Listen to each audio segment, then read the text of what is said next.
नमस्ते शार्क्स, मेरा नाम आकाश बैनर्जी है। मेरी एक छोटी सी कंपनी है। हम देशभक्त नाम का एक socio political satire media platform चलाते हैं। यूट्यूब, ट्विटर, फेसबुक, इंस्टाग्राम सब मिलाकर 5 मिलियन की हमारी देशभक्त फैमिली है। और मैं यहां फंडिंग के लिए नहीं आया हूं, इसीलिए आपके सामने हाजिर नहीं हूं। स्कूल के बच्चों की तरह मैं खड़ा नहीं हूं आपके सामने हाथ पीछे कर कर दुहार लगा रहा हूं, लेकिन आपसे बैठकर कुछ बातें करनी है। कूल। हमारे देश में काम करने वाले तो बहुत मिलेंगे, लेकिन अच्छे बिजनेसमैन बहुत कम। इस सिलसिले में शार्क टैंक एक बहुत अच्छा शो है। बिजनेस करना, रिस्क लेना, फंडिंग उठाना, ये शार्क टैंक जैसे शोज पॉपुलराइज करते हैं। हम जैसों को बढ़ावा मिलता है कि कर लो दुनिया अपनी मुट्ठी में। So full marks to Sony TV. लेकिन शार्क्स, आप ताली इतना मत बजाओ क्योंकि आज आपकी बजने वाली है। Are you serious? Namita, I am dead serious. क्योंकि जिस डायरेक्शन में शार्क्स इस शो को ले जा रहे हैं वो ना ही हेल्दी है, ना ही प्रॉफिटेबल है, और ना ही शार्क्स में वो क्वालिटीज हैं या काबिलियत हैं जो लोगों का सच में भला कर पाए। Oh my God! Not funny Vinita, not funny. देखो, कंप्लेंट्स मेरे पास बहुत हैं, लोगों के बहुत हैं, थोड़ा नोट्स ले लो, काम आएगा। देखो, मैं इस बारे में डिटेल में भी नहीं जा रहा हूं कि इंटरनेशनली अगर मैं शार्क्स की बात करूं तो वो ऐसे लोग होते हैं जिन्होंने धंधा करके रखा है, एक्चुअल में पैसा कमा के रखा है। मार्क क्यूबन ले लीजिए, लॉरी ग्रीनर ले लीजिए, डेमन जॉन ले लीजिए, केविन ओरेली ले लीजिए। ये वीसीज के पैसे या पापा की परी बनकर फुदक नहीं रहे हैं। तो इसीलिए उनका जो कंटेस्टेंट से बात करने का सलीका होता है वो बिल्कुल अलग होता है, थोड़ा सा इंकरेजिंग होता है। ग्रिलिंग होती है लेकिन इंकरेजमेंट भी होती है। पहले सीजन में अश्नीर ने इस शो को शार्क टैंक कम एमटीवी रोटी ज्यादा बना के रखा था। करेक्ट नमिता?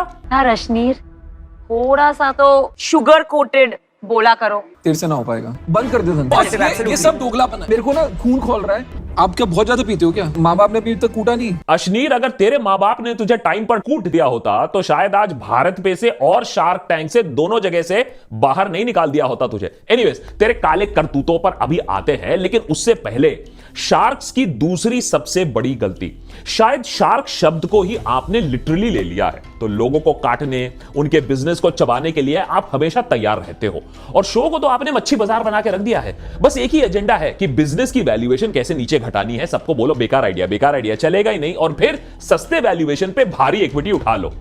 तो शार्क टैंक पे बिजनेस को बढ़ावा कम मिल रहा है, बिजनेस की नीलामी शायद ज्यादा हो रही है, ये बताना थोड़ा मुश्किल हो रहा है। शार्क टैंक में चलो किसी का तो क्लियर फायदा हो रहा है। यहाँ तो आपने शार्क की क्लास ले ली है। नमिता, अभी क्लास ही ली है, अभी हंसी आपकी लेनी बाकी है, क्योंकि the best is yet to come. तीसरी सबसे बड़ी प्रॉब्लम आप लोगों की, कि जो प्रवचन यहां देते हो, जो बिजनेस की ऊंची ऊंची बातें करते हो, प्रॉफिटेबिलिटी की डींगे हाँकते हो, आपकी असलियत बिल्कुल उल्टी है। इन अदर वर्ड्स, अश्नीर का दोगलापन प्रो मैक्स। ना ना ना ना ना ना, मुंह मत छुपाओ, सच सुन लो। हर एपिसोड में सुनाते हो, इस एपिसोड में सुन लो। और हो सकता है कि इस एपिसोड के अंत तक सोनी टीवी देशभक्त की 2 बातें भी मान ले, क्योंकि सास बहू सीरियल से आगे इंडिया को शोज की ऐसी दरकार जरूर है, लेकिन ऐसे दोगले शार्क्स के साथ नहीं। शार्क्स उन बिजनेसेस को प्रेफर करते हैं जिसमें बहुत ज्यादा पैसा नहीं लगता हो और प्रॉफिट की उम्मीद जल्दी हो। माने उन्हें cash flow right from the word go चाहिए।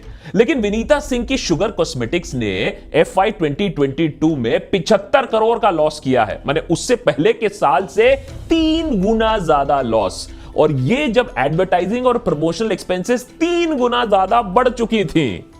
और ब्यूटी कॉस्मेटिक्स में इतना लॉस। अरे आगे चल के कॉस्मेटिक्स ई कॉमर्स का फ्यूचर क्या है, सेक्टर का फ्यूचर क्या है? नायका का स्टॉक तो डूब गया है, तो यहां आपको भी अनलिमिटेड पैसा अब नहीं मिलने वाला है।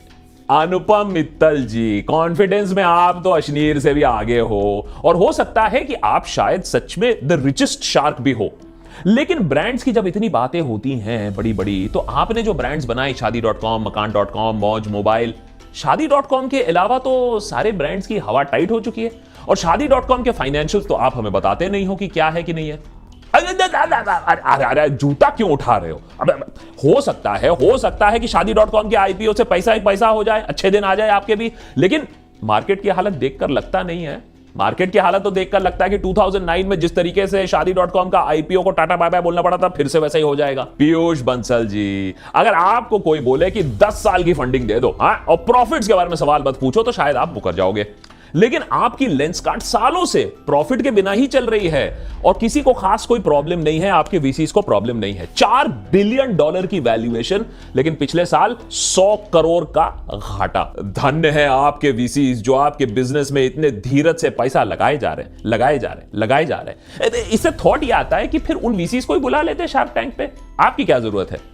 पर क्या मोटिवेशन है इसका? अरे गुस्सा क्यों हो रहे हैं? मेरा तो मोटिवेशन बस यही है कि मैं ये लोगों को दिखाऊं कि देश में कई जो बिजनेसमैन हैं वो सक्सेसफुल बिजनेसमैन इसलिए हैं क्योंकि वो वीसीज बहुत सक्सेसफुल हैं जिन्होंने इतना पैसा दिया है। और अभी आपकी आईपीओ कम से कम 2 साल दूर है, तो तब तक आपको भी मेरे तरह ही सर्वाइव करना पड़ेगा। कैसे सर्वाइव किया यार इतने कम सिर में?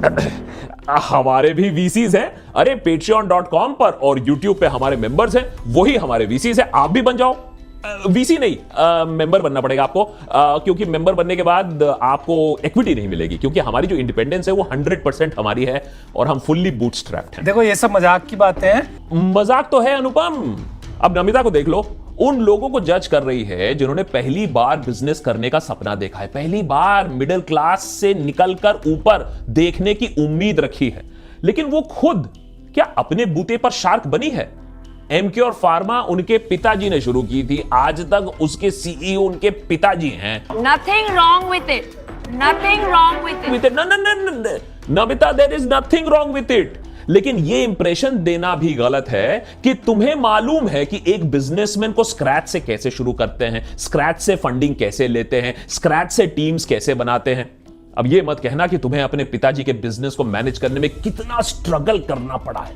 जहां मेरा एक्सपर्टीज नहीं है, आई एम आउट। अरे तुम आउट छोड़ो, आउट तो सबसे ज्यादा अशनीर जी हुए हैं सीजन 2 से। दिल पे चोट लग गई जब से सीजन 2 में जगह नहीं मिली उनको। लेकिन देखो अशनीर, पब्लिसिटी की लत कैसे लग गई है तुम्हें, हैं? कभी किताब लिख रहे हो, कभी पॉडकास्ट कर रहे हो, कभी यूनिवर्सिटी में जाके स्टूडेंट्स को बड़ी बड़ी डींगे हाँक रहे हो, लाइफ लेसन सिखा रहे हो। हम भी तो खेल रहे हैं, सब खेल रहे तो हम भी खेल रहे हैं। खेल लो बेटा, खेल लो। लेकिन खेल खेल में तुमने ये नहीं बताया कि भाभी जी को भारत पे से फाइनेंशियल इरेगुलरिटीज के चलते सैक किया गया था, नौकरी से बाहर निकाल दिया गया था, कि तुम्हें इस्तीफा देना पड़ा क्योंकि तुम्हारी पोल अगली बार खुलने वाली थी फाइनेंशियल ऑडिट में, और अब जो तुम्हारे पास शेयर्स भी हैं भारत पे के, वो भी तुम्हारे हाथ से छिन सकते हैं। कोर्ट में केस चल रहा है। आप कर क्या रहे हो? अरे कुछ नहीं कर रहा हूं अशनीर भाई, शार्क टैंक पे जो टॉक्सिक शार्क्स रह चुके हैं पास्ट एंड प्रेजेंट, उनकी पोल खोल रहा हूं। अब देखो, तुम्हें नौकरी से निकालने से पहले भारत पे 3000 करोड़ रुपए का लॉस में था और वैल्यूएशन देख रहा था $4 बिलियन की, है? लेकिन अगर यही लॉजिक, वैल्यूएशन वाली लॉजिक कोई कंटेस्टेंट लगा दे, तुम्हें एकदम हार्ट अटैक आ जाता है। आपने 50 लाख की सेल करी है, आपको 400 करोड़ की वैल्यूएशन चाहिए। और जब ऐसे एब्सर्ड वैल्यूएशन की बात हो रही है, तो गजल जी सीजन 1 में कुछ टाइम के लिए थी। आपकी मामा अर्थ का एग्जांपल ले लीजिए, फाइनेंशियल ईयर 2022 में 14 करोड़ का प्रॉफिट। वाह! क्यों? क्योंकि उससे पहले वाले साल में FY 2021 में 1300 और उसके साल FY 20 में 400 करोड़ का लॉस, मैंने 2000 करोड़ का 2 साल में लॉस करने के बाद 14 करोड़ का प्रॉफिट लाते हो, और 14 करोड़ के प्रॉफिट लाने के बाद बोलते हो हम आईपीओ करेंगे, 24,000 करोड़ का आईपीओ करेंगे। हो क्या रहा है ये? हो क्या रहा है गजल? ये तो गड़बड़ हो गया। गजल, आईपीओ का अब गड़बड़ हो गया, क्योंकि नाइका, पेटीएम, जोमैटो, पॉलिसी बाजार में हाथ जलाने के बाद ना कोई भी इन्वेस्टर 14 करोड़ की प्रॉफिट वाली कंपनी को देश के top companies, top blue chips में शामिल नहीं कर देगा। यहाँ पे आके थोड़ा कंफ्यूज हो गई। गजल, लोग भी कंफ्यूज हो रहे हैं, क्योंकि अगर इस शो में जजेस ऐसे होंगे, ऐसे कांड करने वाले होंगे, तो कंटेस्टेंट्स भी तो वैसे ही आएंगे जो ऐसे एब्सर्ड वैल्यूएशन मांगेंगे। अब अमित जैन, आपने अभी बस सीजन 2 में ज्वाइन किया है, लेकिन देखो आपकी कार देखो, नेट लॉस 250 करोड़ इन FY 2022, और ये जो गाड़ी वाले सारे जो कंपनीज हैं, जो वेंचर कैपिटल वाले हैं, उनकी बैंड बजी हुई है।